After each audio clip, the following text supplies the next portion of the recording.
The problem with thinking is not that thinking is bad necessarily. It's more like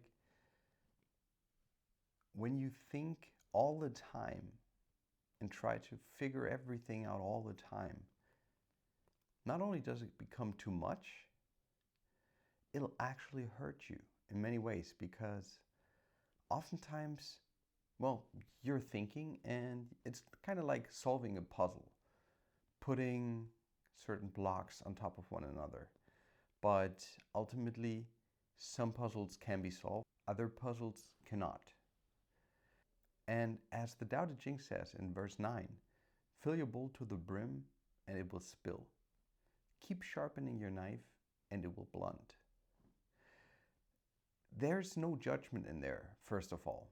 It just says if you do a little too much of something, it might turn into something that you didn't want in the first place.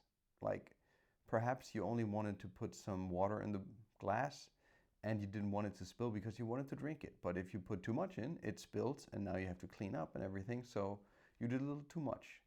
And thinking is in many ways the same. It's not good or bad per se. But if you think all the time about everything, you lose touch with what you can actually think about and solve and make it useful versus just thinking all the time and running in circles all the time, being completely lost.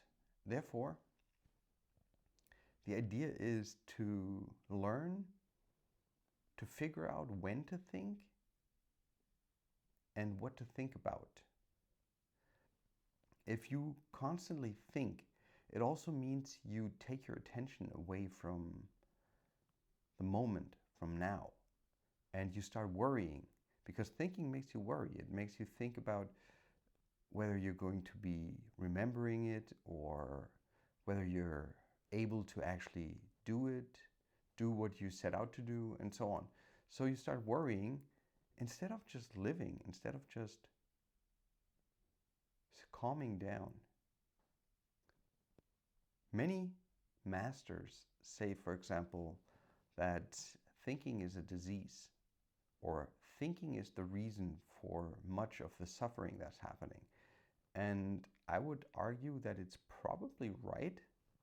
However, as we said in the beginning, thinking is not good or bad per se, because there are moments where you have to think and where it's important to think. You have to sometimes think a little bit about how you want to spend your money, the money that you earn from work, because if you spend it all, now you don't have any money to pay your bills, to pay your rent, and so on.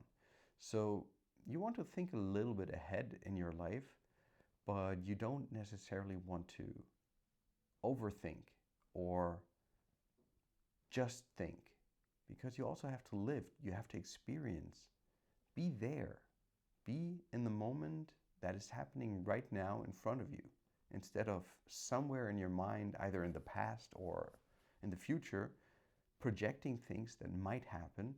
And when you're projecting, another problem that comes up is it depends a little bit on who you are and how you work, but for many people, projecting into the future has a very negative connotation or a negative outcome because they think only about the thing that won't happen or that they're afraid might happen and so on.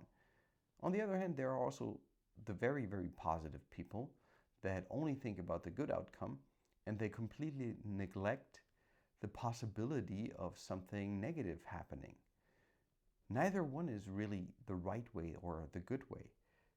You have to figure out what your bias is, meaning what your tendency to think about most is. For example, are you thinking about the future in a positive or a negative way, or in a neutral way? Are you giving things the right amount of weight of how often this will happen or not happen and so on? But ultimately, if you just continuously think about the future, you'll live in a state of some form of anxiety or expectation that might turn into anxiety. And that's also not necessarily what you want. You want to have some idea about the future, what's going to happen, what you have to do, and so on. But after that, relax, live life. Thank you very much for watching. If you liked the video, please give it a like, and I'll talk to you in the next one. Take care.